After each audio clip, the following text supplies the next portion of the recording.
Internet, good morning. My name is Pokemon Trainer Steve, and welcome to the PokemonGo How to Get the Strongest Pokemon tutorial.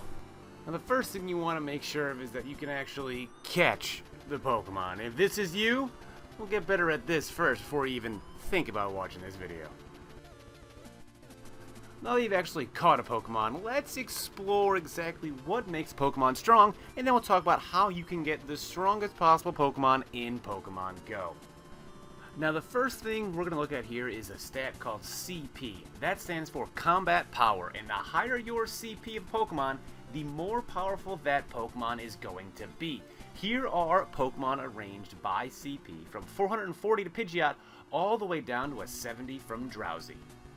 First, how do Pokemon get a CP? Well, all Pokemon that you find in the wild have a starting CP, which you can tell immediately when you encounter one. Now, these Pokemon have a threshold starting at 10 going all the way up, and that number they can go up to depends on your trainer level. You see the Spearow here is 44, and the Pidgey was 43, meaning they are a little more advanced than the regular base standard 10 CP. Now, when you catch a Pokemon, you notice a few things. The first and most important thing is that CP number again. And just below that is a white arch with a little blip on the end. That shows you how far along compared to the maximum CP potential that Pokemon can be. If that were all the way down to the left, the CP would be 10, but it's at 43, meaning it's not even halfway to its potential. Now, how does a Pokemon get its potential? Well, those are all base stats within the game itself, but a Pokemon's potential can go higher based on your trainer level. So, for all intents and purposes, if I had a trainer level of 5, the maximum CP of Pidgey would be 100. If I were a trainer level of 6, that maximum CP could go up to 110. Now, those numbers are all just based on hypotheticals, but I think you guys get the point. So, what else do you get when you catch Pokemon? Well, you get a thing called Stardust. You get 100 Stardust per every Pokemon you catch, and you use that to help increase and power up a Pokemon.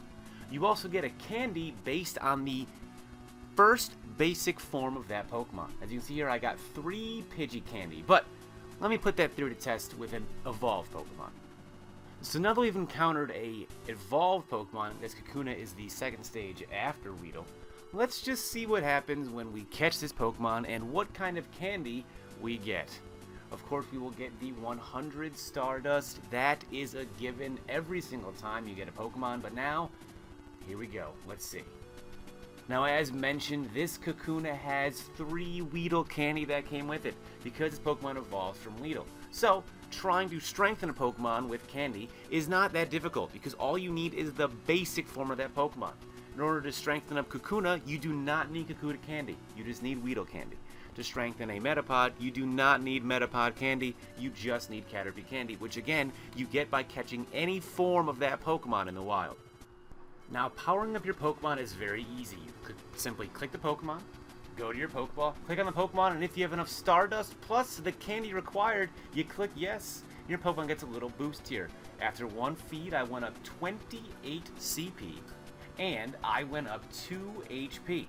As you can see, this Pidgeot is almost at its maximum potential, meaning this thing cannot get much stronger than it is right now at my level. If I were to level up my trainer level, the maximum potential for Pidgeot would increase. Now, there's another way to get Pokemon food for a certain Pokemon. You get 3 of that base form for catching any line of that Pokemon. But if you already have extras, you can send one of those extras. As you can see, I have 2 Nidoran male there. You can send them to transfer them to the professor to never see them again in exchange for 1 candy. So essentially, 1 Pokemon is worth 3, and every additional Pokemon after that is worth 4, because you get 3 for catching them and then 1 for transferring them to the professor. And this works for any Pokemon. As you can see, I've done it with Nidoran and now Bellsprout. And now finally, evolution and how that affects a Pokemon. In order to evolve Pokemon, you need a certain amount of food for that base Pokemon. Each of those Pokemon will tell you specifically how much you need.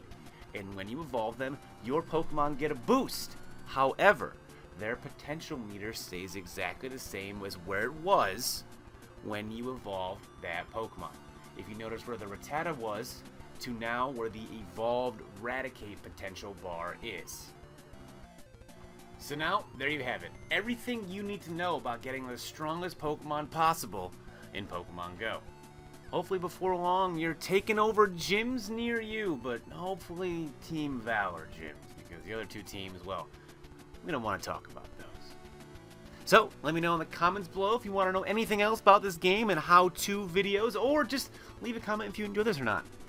Either way, here is the result of that training with Pidgeot absolutely demolishing a Team Blue gym. Venonat, you stand no chance. Paris, you stood no chance. And of course, the final pillar of this gym, Eevee, what we saw on the map, will inevitably stand no chance. Hope you guys enjoyed this video. Rate, comment, subscribe for more Pokemon Go footage and other general Pokemon videos. My name is Pokemon Trainer Steve, and I'll see you guys next time. Peace.